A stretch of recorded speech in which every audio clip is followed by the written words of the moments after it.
اعوذ باللہ من الشیطان الرجیم بسم اللہ الرحمن الرحیم اللہم صلی علی محمد وعلی آل محمد وعجل فرجہم السلام علیکم توفتن یا علی علیہ السلام مدد۔ استقبال رمضان۔ امام جعفر صادق علیہ السلام امام محمد باقر علیہ السلام نے اپنے آبائے طاہرین کی سند سے روایت کیا ہے کہ رسول خدا صلی اللہ علیہ وآلہ وسلم نے شعبان کے آخری جمعے میں لوگوں کو خطبہ دیا، خدا کی حمد و ثنا کی، پھر فرمایا اے لوگوں، ایک ایسا مہینہ تم پر سایہ فگن ہونے والا ہے جس کی ایک رات شب قدر ہے اور وہ 1000 مہینوں سے بہتر ہے۔ وہ مہینہ رمضان ہے اور خدا نے اس کے روزوں کو تم پر فرض کیا، اس کی رات کے نوافل کو مستحب بنایا۔ اس مہینے کی ایک رات کے نوافل کا ثواب باقی مہینوں کی 70 راتوں کے برابر ہے۔ جو اس مہینے میں اپنی خوشی سے مستحب اعمال کرے گا تو گویا اس نے اللہ کے فرائض میں سے کوئی فرض انجام دے دیا ہے، اور جو کوئی اس ماہ میں خدا کا ایک فرض ادا کرے گا تو گویا اس نے دوسرے مہینوں کے 70 فرض ادا کیے ہیں۔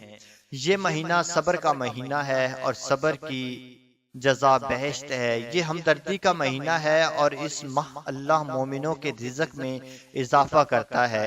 جو شخص اس ماہ میں کسی مومن روزہ دار کا روزہ افطار کرائے گا تو خدا کے نزدیک اس کا ثواب ایسا ہے کہ جیسے اس نے ایک غلام آزاد کیا ہو، اور اس کے گزشتہ گناہ معاف ہو جاتے ہیں۔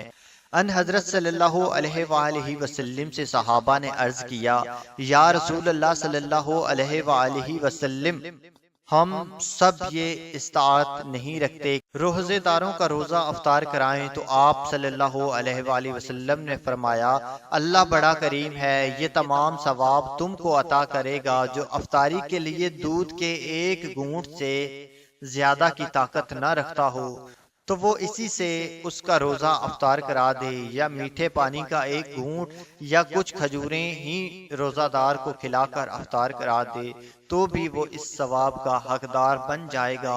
اور جو کوئی اس مہینے میں اپنی مملوک سے تھوڑا کام لے تو خدا روز قیامت اس کے حساب میں کمی کر دے گا۔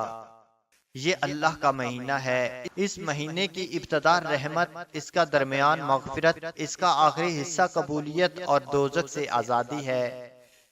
اس مہینے میں 4 خصلتوں کے سوا تمہاری نجات نہیں مل سکتی۔ 2 کے ذریعے سے اللہ کو راضی کرو اور 2 کے بغیر تمہارا گزارا نہیں ہو سکے گا۔ جو 2 چیزیں اللہ کے راضی کرنے کا ذریعہ ہیں وہ یہ گواہی ہے کہ خدا کے سوا کوئی معبود نہیں اور بے شک میں اللہ کا رسول ہوں، اور وہ 2 چیزیں کہ جن کے بغیر تمہارا گزارا نہیں، یہ ہے کہ تم خدا سے اپنی حاجت اور جنت طلب کرو اور خدا سے مغفرت چاہو اور آتش جہنم سے پناہ مانگو۔ حمزہ بن محمد کہتے ہیں، امام حسن عسکری علیہ السلام کو میں نے لکھا کہ خدا نے روزہ کیوں واجب کیا ہے؟ انہوں نے جواب میں لکھا، اس لیے تاکہ امیر و تونگر بھوک کے درد کو چکھیں اور غریب و فقیر و درویش کو عطا کریں۔ اللہم صلی علی محمد وعلی آل محمد وعجل فرجہم۔ السلام علیکم توفتن یا علی علیہ السلام مدد۔